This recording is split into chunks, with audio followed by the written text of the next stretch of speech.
Yashodandana Brajajanavan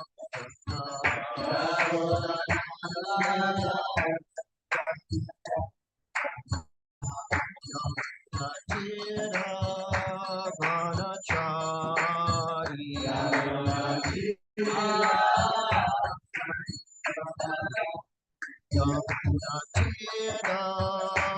Vanachari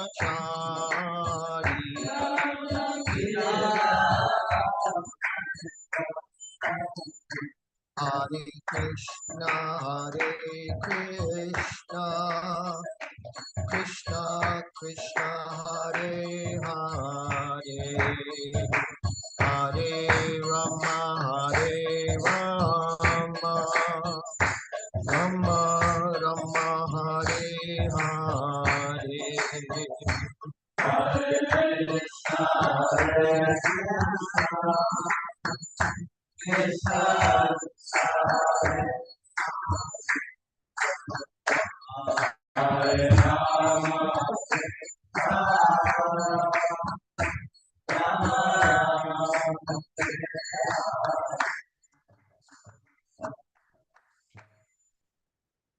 Om Namo Bhagavate Vasudevaya. Om Namo Bhagavate Vasudevaya. Om Namo Bhagavate Vasudevaya.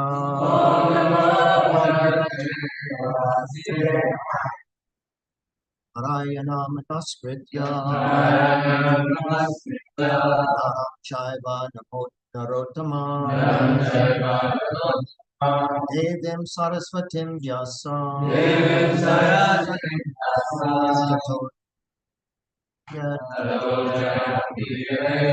Nasta Praya Shubhadreshu Bhagavata Sevaya Bhagavatya Tamashloke Bhagavati Naishtaki. Before, together please, before reciting the Srimad Bhagavatam, which is the very means of progress, one should offer respectful obeisances unto the person of unto Nara and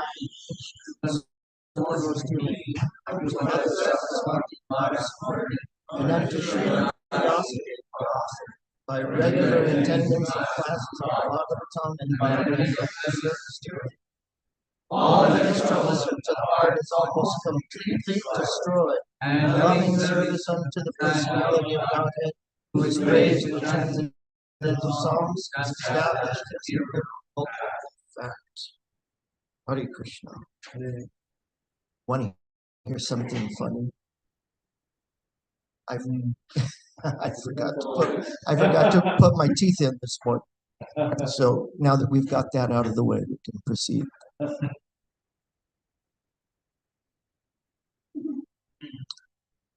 So if I sound a little bit different, that's why. Today we're going to be doing chapter 15, continuing chapter 15 of the third canto, text 26 through 36. And if we could just do our regular routine and back and forth until we complete the verses. And then we're going to do text 31 and the purport, but I would also like to do the purport for 32 as well. So, Hare Krishna. Someone like to start? Go ahead. Thus the great sages Sanaka, Sanatana, Sanandana, and Sanat Kumar, upon reaching the above-mentioned Vaikuntha in the spiritual world by dint of their mystic yoga performance, perceived unprecedented happiness. They found that the spiritual sky was illuminated by highly decorated airplanes, piloted by the best devotees of Vaikuntha, and was predominated by the Supreme Personality of Godhead. After passing through the 6 entrances of Vaikuntha Puri, the Lord's residence, without feeling astonishment at all the decorations, they saw at the 7th gate 2 shining beings of the same age, armed with maces and adorned with the most valuable jewelry, earrings, diamonds, helmets, garments, etc. The two doormen were garlanded with fresh flowers which attracted intoxicated bees, and which were placed around their necks and between their 4 blue arms. From their arched eyebrows, discontented nostrils, and reddish eyes, they appeared somewhat agitated. The great sages, headed by Sanaka, had opened doors everywhere. They had no idea of ours and theirs. With open minds, they entered the 7th door out of their own will, just as they had passed through the 6 other doors, which were made of gold and diamonds. The 4 boy sages, who had nothing to cover their bodies but the atmosphere, looked only 5 years old, even though they were the oldest of all living creatures and had realized the truth of the self. But when the porters, who happened to possess a disposition quite unpalatable to the Lord, saw the sages, they blocked their way with their staffs, despising their glories, although the sages did not deserve such treatment at their hands. When the Kumaras, although by far the fittest persons, were thus forbidden entrance by the 2 chief doorkeepers of Sri Hari, while other divinities looked on, their eyes suddenly turned red because of anger due to their great eagerness to see their most beloved master Sri Hari, the personality of God. The sages said, "Who are these 2 persons who have developed such a discordant mentality, even though they are posted in the service of the Lord, highest positioned, and are expected to have developed the same qualities as the Lord? Are these 2 persons living in Vaikuntha? Where is the possibility of an enemy's coming into this kingdom of God? The Supreme Personality of Godhead has no enemy. Who could be envious of him? Probably these 2 persons are impostors. Therefore, they suspect others to be like themselves." So I just want to say something about this real quick, and that is, how can this be happening Vaikuntha Loka? Just think about that as we read through, and we'll talk about it a bit before we get into the main topic this morning. But this is Vaikuntha Loka. There's supposed to be no modes of material nature, no material condition, and nobody makes it to Vaikuntha without having acquired all the spiritual characteristics and been purified of material characteristics. So just keep that in your mind, contemplate it as we read on, and we'll talk about it. Okay? In the Vaikuntha world, there is complete harmony between the residents and the Supreme Personality of God, just as there is complete harmony within space between the big and small skies. Why then is there a seed of fear in this field of harmony? These 2 persons are dressed like inhabitants of Vaikuntha, but wherefrom can their disharmony come into existence? Therefore, let us consider how these 2 contaminated persons should be punished. The punishment should be apt, but thus benefit can eventually be bestowed upon them. Since they find duality in the existence of Vaikuntha life, they are contaminated and should be removed from this place to the material world, where the living entities have 3 kinds of enemies. When the doormen of Vaikuntha Loka, who were certainly devotees of the Lord, found that they were going to be cursed by the Brahmins, they at once became very much afraid and fell down at the feet of the Brahmanas in great anxiety, for a Brahmin's curse cannot be counteracted by any kind of weapon. Last verse.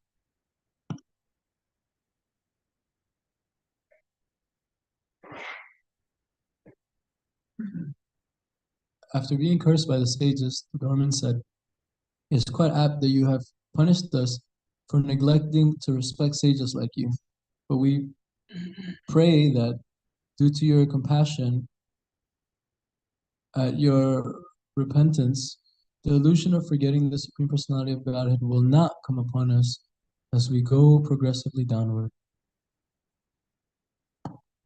So they wind up never forgetting the Supreme Lord while they're in the material world, but they think of him inimically because they take on 3 different lives as demons in the material world. And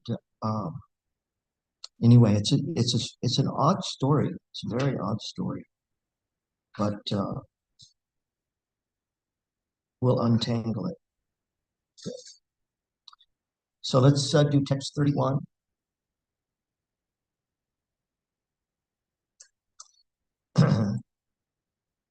Tabyam misatsvani mesheshu nishidhyamanaha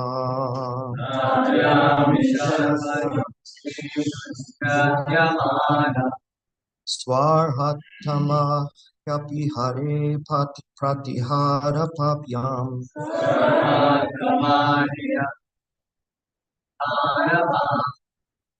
Shu sukritama didrikshita banga ishat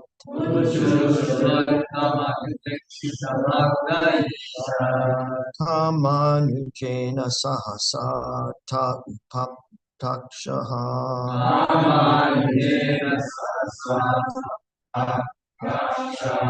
Tabyam misatsvani mesheshu nishidhyamanaha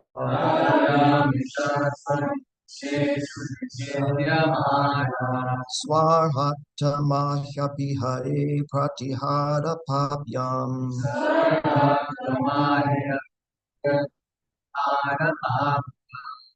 Uchu sukritama didrikshita banga ishat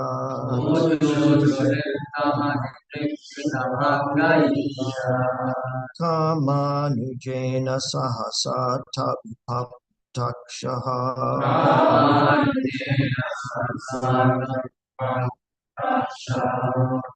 Please chant. Tabyam visatsvani nishesu nishidyamana Tabyam visatsvani nishidyamana Swaratamahi Hare Pratihara Papya Swaratamahi Hare Pratihara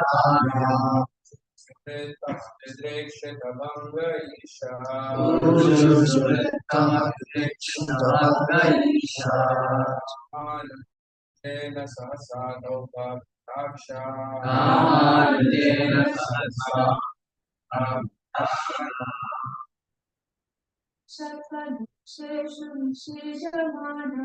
Tabyam visatsvani nishidyamana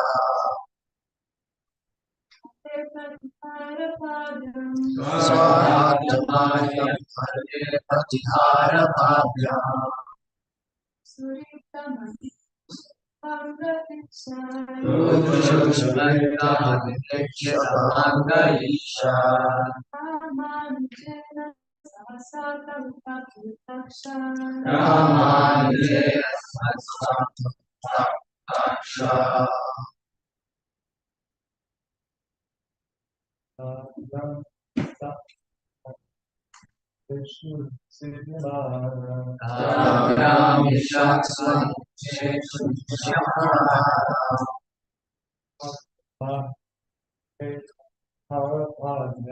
Swaratamahi Hare Pratihara papyam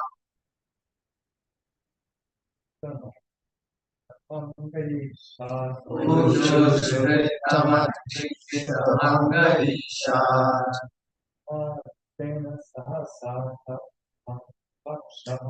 Kamanujena sahasa takshaha Okay, word for word together. Tabyam, by those two porters. Nishatsu, while looking on. Animesheshu, demigods living in Vaikuntha. Nishidhyamanaha, being forbidden. Su arhatama, by far the fittest persons. Yapi, Pratihara papyam, by the two doorkeepers. Uchu said, Suritama, most beloved. Dridikshita, Bange, ignorance. Isha, slight. Kama, Nitya, Sahasa,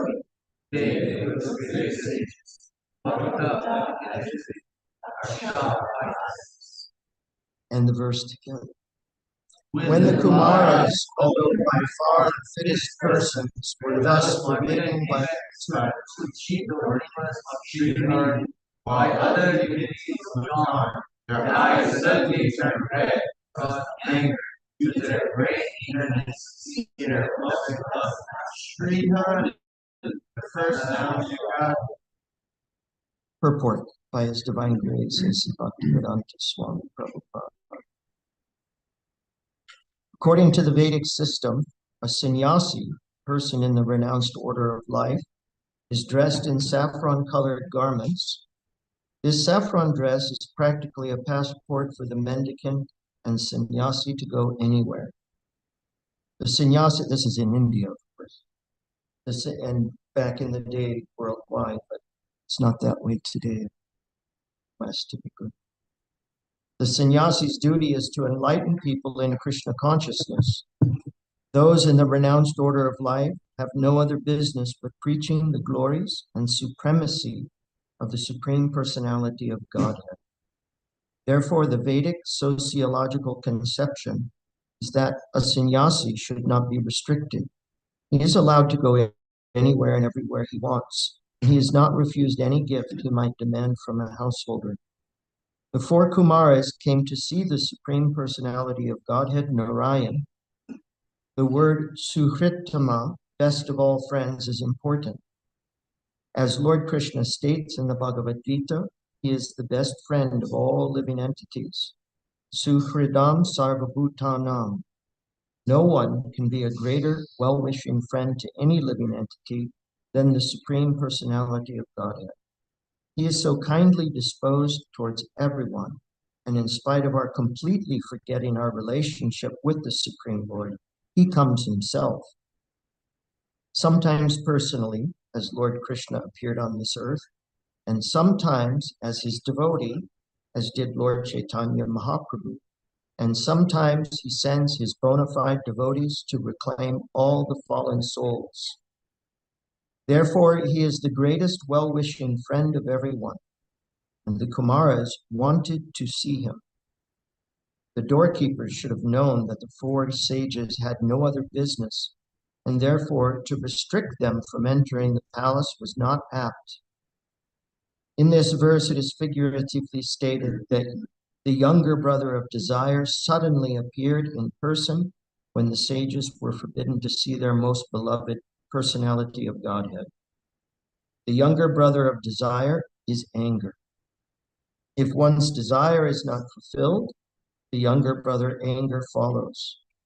Here we can mark that even great saintly persons like the Kumaras were also angry, but they were not angry for their personal interests. They were angry because they were forbidden to enter the palace to see the personality of Godhead. Therefore, the theory that in the perfectional stage one should not have anger is not supported in this verse. Anger will continue even in the liberated stage. These four mendicant brothers, the Kumaras, were considered liberated persons, but still they were angry because they were restricted in their service to the Lord. The difference between the anger of an ordinary person and that of a liberated person is that an ordinary person becomes angry because of his sense desires are not being fulfilled, whereas a liberated person, like the Kumaras, becomes angry when restricted in the discharge of duties for serving the Supreme Personality of Godhead. There are other reasons why a devotee can become angry. What are those? Offenses to other devotees, someone being offensive, or blaspheming a devotee, or blaspheming the Supreme Lord or deities. And that also is a right use of the power of anger. In the previous verse, it has been clearly mentioned that the Kumaras were liberated persons. Vidit Tatma Tattva means one who understands the truth of self-realization. One who does not understand the truth of self-realization is called ignorant. But one who understands the self, the super self, their interrelation and activities in self-realization is called Vidit Tatma Tattva. Although the Kumaras were already liberated persons, they nevertheless became angry. This point is very important. Becoming liberated does not necessitate losing one's sensual activities. And it doesn't mean sense gratification. It means you don't lose the ability to feel, basically. It gets lifted to a different platform, though. Sense activities continue even in the liberated stage. The difference is, however, that sense activities in liberation are accepted only in connection with Krishna consciousness, whereas sense activities in the conditioned stage are enacted for personal sense gratification. Om Adyan Timurabhasya Jana Shiva Chakshur Tasmai Shri Chaitanya Shtam Stat Ye Swami Namo Shri Krishna Shri Bhakti Swami Namaste Saraswati Purvana Chari Shri Paschitya Shita Jai Shri Krishna Chaitanya Prabhu Nityananda Shri Advaita Gadadhar Shri Vasari Gaur Krishna Hare Krishna Krishna Krishna Hare Hare Hare Rama Rama Rama. So I asked everybody's blessing and mercy that I might say something pleasing and beneficial this morning. So has anybody given some thought to how this is possible to happen in Vaikuntha? That there is this conflict? I knew you would have the answer. But I'm not. No, but please. But how cool is it that this? Yeah. Let me share that. That's what I'm sharing. How amazing Is it that me and you just studied about the four Kumaris the last time we read together? But what we had come up with is that this is all the Lord's arrangement. Very cool. And how is that? What is the Lord arranging here? It's not in these verses. It's actually in another place in Bhagavatam. But yes, Kunti, please. He desired to have someone to fight with. He had someone to desire to fight with. So he, the Supreme Lord, is lining up his pastimes.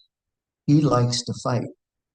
And he wants someone worthy of the fight, someone that can be a challenge to him, if that is even possible, but at least someone that can give him somewhat of a challenge so that he can display his prowess. And so the whole thing is the Lord's arrangement. It is impossible for this scene to unfold in Vaikuntha, actually, based upon material sense gratification. So even though it speaks of, the Jai and Vijay having a disposition that was unpalatable to the Lord, they're in Vaikuntha and they're sharing the Lord's form. And they're there to, protect the gate. No one can make it to the gate of Vaikuntha who isn't already spiritually capable of being there. And the four Kumaras were. They actually were dedicated to an impersonalist path and had come to realize they were actually yogis, but they had come to realize within their heart the Paramatma. And then they were able to see the Supreme Lord within their hearts, and that motivated them to go to Vaikuntha and to see him directly.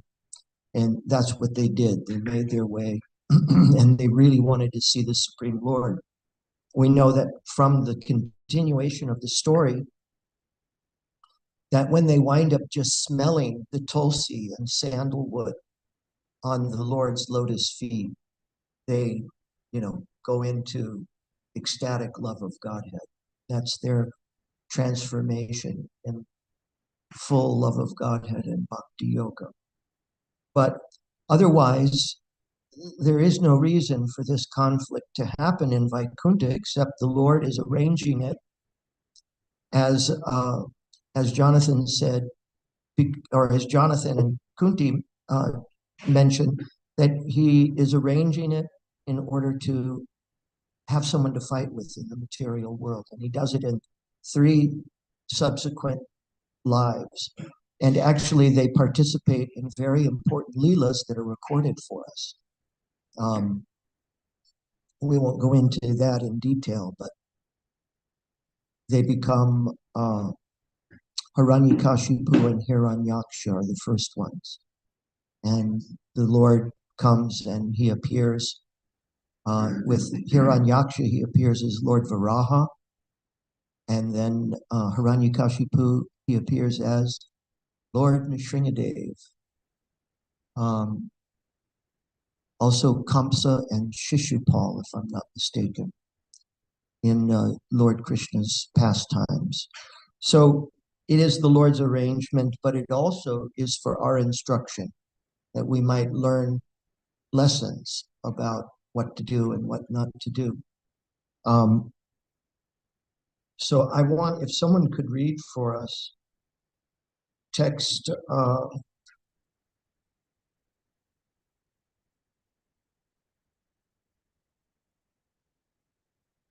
how much time do we have? No, let's keep going. We're going to keep going. So,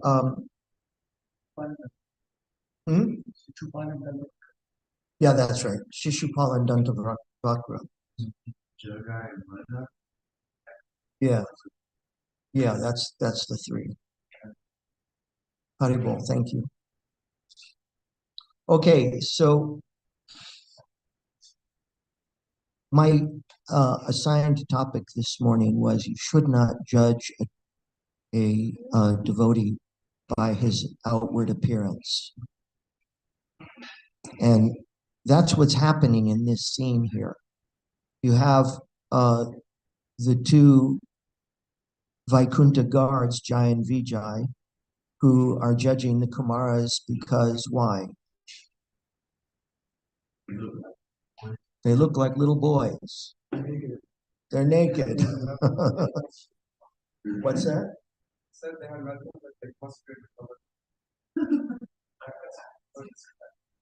So yeah, they're naked and they're just kind of, they're open-heartedly, it's mentioned here, that they're not really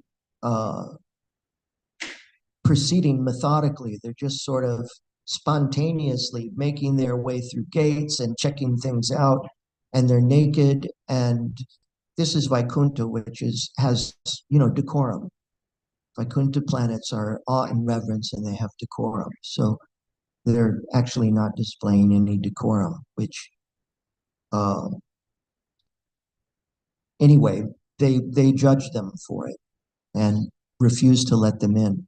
But the desire of the 4 Kumaras to see the Supreme Lord was so great that it caused them to become angry.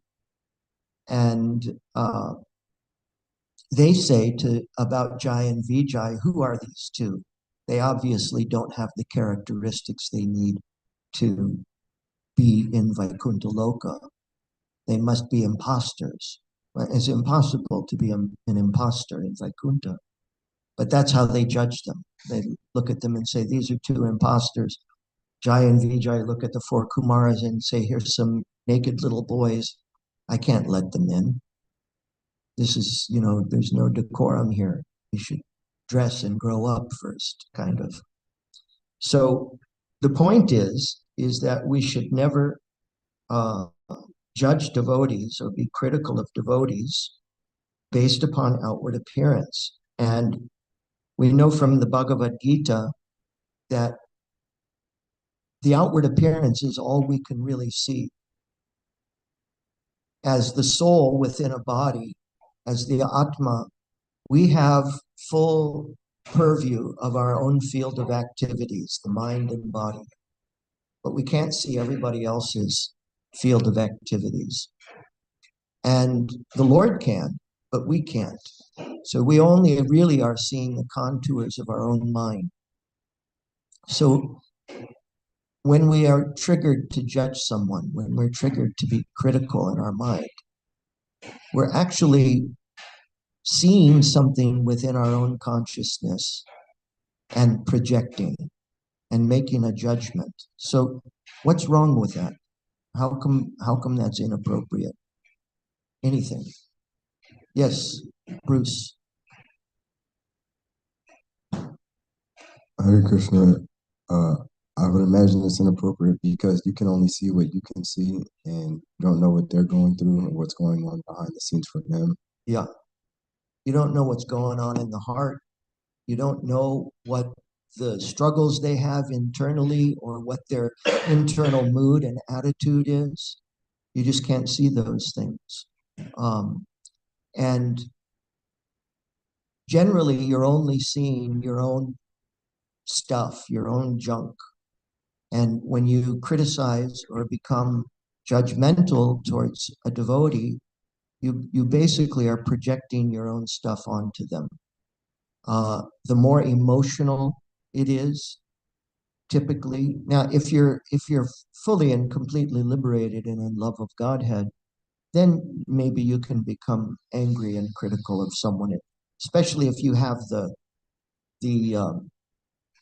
the task of giving instruction and that sort of thing. Then you need to look at someone's outward behavior, and in order to help them make progress, you maybe give correction or you teach them. But generally speaking, criticizing devotees is the worst thing that we can do for our spiritual life. This is the thing I want you to take away today. Criticizing or judging devotees within our own mind is the worst thing that we can do for our own spiritual life. What's that? Okay, so let's get to the solution then. If the mind continues to do that and we can't shake it, first thing we can do is we can try to find the positive things in that person, project those rather than projecting the judgments and the criticism. It might not necessarily change how you feel right away, but in time it will, because your emotions are always going to follow the way you think. And by picking out the positive traits in that person and being mindful of those and projecting those, then you're actually surrendering your mind to Krishna and to the instructions of Krishna. And that always will have a positive effect and a purifying effect upon you. So that's the first thing you can do. If it's really pernicious, then what you do is take shelter with someone that is able to help you. If you have a guide or temple president, Kalakanta, the ashram leaders, you can go and let them know that you're struggling with this thing and that you need help. And generally, just getting that out into the light helps. But the primary method for overcoming being critical and judging is learning how to recognize that what you're seeing and what you're being critical of is something within you. You may not be able to see it immediately. And so if you can learn to be critical of your own self and find the positive traits in other people and project those onto them, then and learn that habit of only seeing the good in other people. And eventually what happens is you wind up only seeing the good in other people. And your relationships with devotees becomes deeper and deeper. It's quite phenomenal. So I think that's really all I have to say this morning. I want to open it up for you guys to give your reflections. Kunti, give your reflections, comments, questions. You mentioned how we should be like turning the criticism towards ourselves and see the good qualities in other people. But I feel like this could turn into like unhealthy self like deprecation. Yeah, self-deprecation. That is possible. Generally speaking, someone who is really self-deprecating typically isn't looking at others and making judgments. That's not always the case, but this is where you need to really take shelter and speak with someone and help you untangle what it is that you're struggling with. So there's nothing wrong, for instance, with seeing the mercy of the Lord operating in your life. But if it's difficult for you to see that, and being critical of your own self has a morbid and negative effect, then you really need to speak with someone and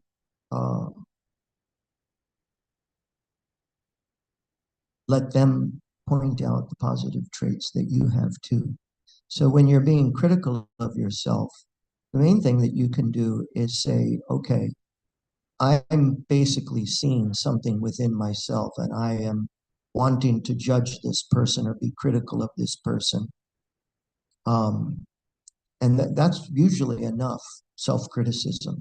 You don't have to get dark and morbid, but learn to recognize the things in you that need to be fixed, and in others, the things that are positive and their positive traits. And this develops humility, and humility is the doorway into all the positive things in spiritual life. Without going through the doorway of humility, you can't chant properly, you can't hear properly, and you remain in material miseries. But by developing real humility is described by Lord Chaitanya in his Shikshastaka. It's when you see yourself as lower than the straw in the street and become tolerant like a tree. And you seek no prestige for yourself, but you give honor and prestige to everyone else. And in this state of mind, one can chant the holy names of the Lord ceaselessly, meaning with attention and without offense. Humility is the key to bhakti. Humility is the key to really effective bhakti and gaining the Lord's reciprocation in our bhakti. So that's why it's important to actually try to be aware, or at least get guidance to be aware of the things within yourself that need to be fixed. And so don't hide. Don't hide. Find someone that you can confide in. So one moment, I got two here, and then Arisham. Krishna Kripa. Hare Krishna. Krishna says in 9:30, Abhichat Sudaracho Bhajate Mama.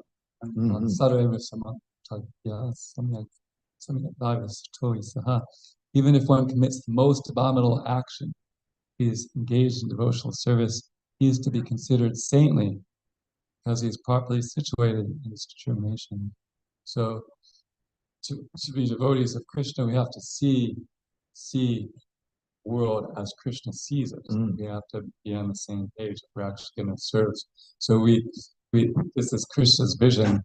We may think this person has all these issues, but mostly they haven't done something abominable. But even if they did, Krishna's still considering them saintly. So as Krishna's servants, we should also consider them saintly, and that's why there's some duality here.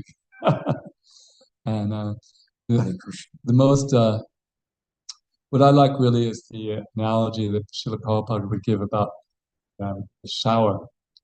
That if you, this devotional service is a purifying process, right? Anyone who's engaged in it is being purified, just like somebody who's dirty, if they're in the shower and you criticize them for being dirty, it's very foolish, because very soon they're going to be clean. So anyone, the absolute most powerful purifying process there is devotional service. So anyone who's doing that, they're actually doing the best thing to clean up their act.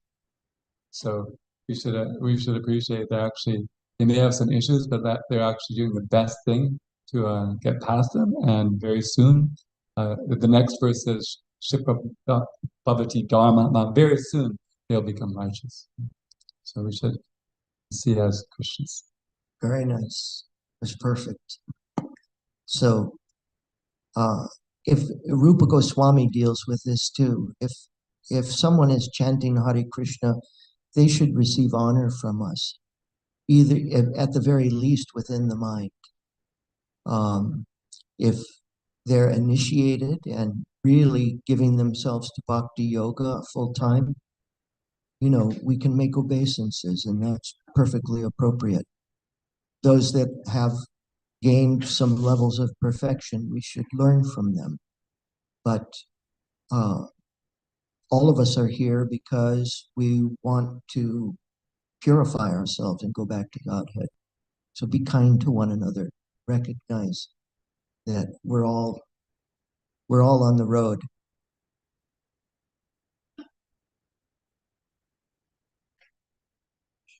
Hare Krishna. Hare Krishna. Prabhuji, this you are talking about the humility part. Humility. So one of the definition which when I heard, that was kind of addressing that how we can be humble at the same time, and we don't have to feel too much bad about ourselves. So one thing what I learned was humility means also being honest. Being honest. So being honest means also knowing our real constitutional position as a spirit soul. Means what? Like as Prabhu also mentioned, that mind keeps criticizing, or sometimes, and we have to see that the fault of our mind. So as a devotee, when we being honest that I am soul who is very sacred, and soul has a nature to serve the Supreme Lord and all his devotees. So soul is glorious. In Bhagavad Gita 1 purport, Srila Prabhupada writes, Atma means Mahan also. There's a constitutional position of the soul to be engaged in devotional service of the Lord, it has its own glory. So what makes my whole situation inglorious is because we are hearing the mind and we are identifying with the mind. So when we being honest that I'm not the mind, and what is all the culprit is the mind, not me, and we take shelter of Guru together, or the devotees, to actually shoot at that culprit mind and reform that person. Yes. So basically our whole plight is misidentification with the mind. So then we won't feel bad about ourselves, rather we will feel we will be having more clarity about how I have to deal with this mind, which has certain tendencies which has to be rectified. So being honest means that being aware of our constitutional position and disidentifying with the mind, not identifying with the mind. Hare Krishna. Yeah, this is perfect too. So we're not the body, we're not the mind. And so when we see what we see as issues in other people, this is the modes of material nature acting. But as a spirit soul, the Shastra tells us we're as good as Krishna is. As a spirit soul, we're qualitatively non-different from him. This is one of the ways that we can keep from becoming morbid. I like, Prabhu, your point that humility is not to think less of yourself, not to think more of yourself, but to think of yourself as you are, and you are spirit soul, qualitatively non-different from the Lord, and you're basically in the shower washing off dirt that's external to you. It's very good. Thank you. Actually, a very similar point, but beating ourselves down at the same time. Our acharyas say we should beat our mind every day with a stick. Yeah. So does it feel the same way? Like Prabhuji just said, that you're not your mind, but as long as you identify with you, you don't feel like you're beating yourself down. But actually, from a Vedic perspective, you're going to be feeling uplifted. Hare Krishna. There's another thing that we can consider too, and that is that the Lord's arrangement, just like he was arranging for the Kumaras and the Jai and Vijay, he's arranging all the details of how the circumstances of our life are unfolding as bhaktas. So both internally and externally, he's in charge and he's controlling and orchestrating everything. So that means that just like he arranged for the personalities here in this story in order to bring about some some of his Leela. And it mentions, Prabhupada mentions in the purport that he's the best, Krishna is the best friend of every living entity. So he's always orchestrating things for our benefit. That means that when we have struggles with things that are still a part of our conditioning, that the Lord is allowing whatever it is that's triggering us to happen so that we can see ourselves like in a mirror. And it's called special mercy. Special mercy unfolds when, the Lord can take all of these things away immediately, but then you'll never have the opportunity to go through the process of reestablishing your relationship with Him. And we would take it cheap. So He allows us to have the struggles to experience what's called prarabdha karma. It's basically those things that are still fructified within the field of activities. He allows them sometimes to cause inconvenience and struggle so that He might get us to participate and cooperate with His mercy so that we can become purified. And so if you can see these situations in your life as an expression of Krishna's mercy and His arrangement, then and not condemn your own self or condemn someone else, you can tolerate your own imperfections and make progress. Kartikeya. Yeah, thank you, Prabhu, for the discussion. One thing that comes up for me with this topic of perhaps criticism and the verse that Rasika Prabhu so nicely quoted is that although yes, a devotee that may make mistakes or something may happen, they should still be considered glorious. Yes, however, as leaders who have devotees under their care, it also means that for the benefit of that devotee that has committed a mistake, there may need to be some action taken for the protection of those devotees that might potentially have been hurt in that exchange. So, yeah, I just wanted to appreciate the point that you were saying of taking shelter of somebody who you can revere your mind to, because then that way something can be done so that you yourself can also practice peacefully if something has happened. So yeah, one thing that came up for me was that there's also there's always consequences, right? And then we were also very much responsible for making sure that the environment is safe. Right? Yes. So it may be that someone needs help and correction and instruction. And there are those that are responsible for but we have to be also very careful that we don't take the wind out of someone's sails. That when we do that, we do it in such a way that they come away inspired and motivated to make the appropriate changes. It's very important.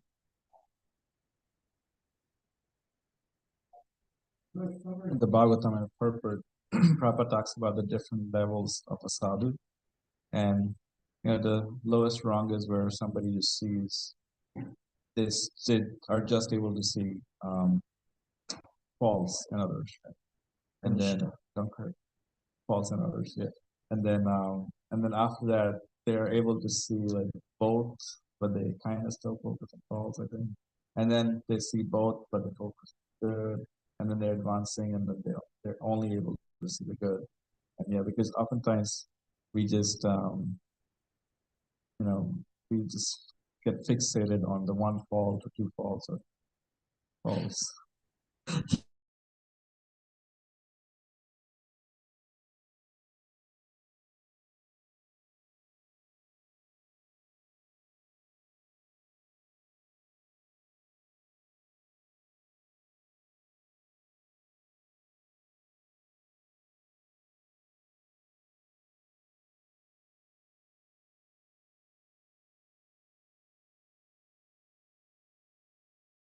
for the most part. Generally, most people are here because they're eager to make progress in bhakti. So we assume that, generally speaking, everybody believes they're doing the right thing and that they're just struggling with their own conditioning. But that's the Kanishta, Adhikari, Madhyama Adhikari, and Uttama Adhikari. Now, Uttama Adhikari only sees everybody in a pure state, and everybody's serving the Lord. So Krishna says, everyone is following my path in all respects. So the Uttama Adhikari only sees that. And in order to preach, he has to come down to the Madhyama Adhikari so that he can actually help people correct themselves. Anyway, I think we're out of time. Okay.